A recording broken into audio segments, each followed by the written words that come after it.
தூய பேதுரு எழுதிய முதல் கடிதம் 5வது அதிகாரம் 10வது வசனம்.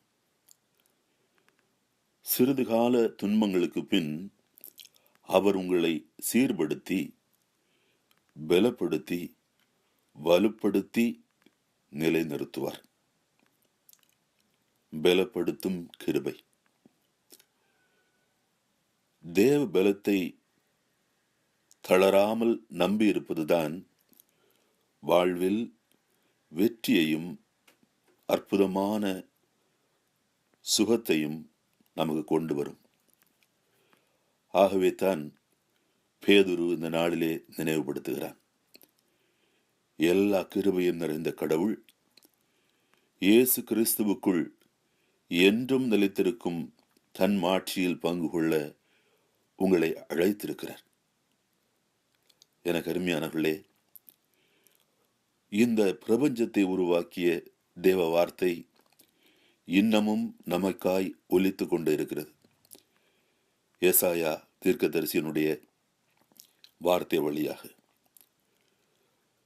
ஆண்டவர் மேல் நம்பிக்கை வைத்திருப்பவர்களோ புதிய ஆற்றல் பெறுவார்கள். கழுகுகள் போல இறக்கையை விரித்து உயரச் செல்வார்கள். ஓடுவார்கள், களைப்படைய மாட்டார்கள். நடந்து செல்வார்கள், சோர்வடைய மாட்டார்கள். ஏசாயா 40:31.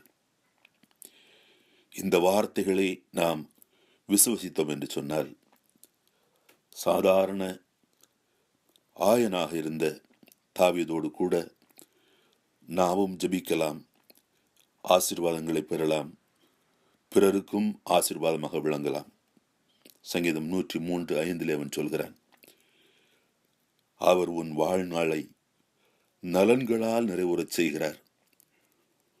உன் இளமையை கழுகு இளமையைப் போல புதிதாய் பொலிவுறச் செய்கிறார் என்று சொல்லி இந்த ஆசீர்வாதத்திற்காக நாம் ஜெபிப்போம்.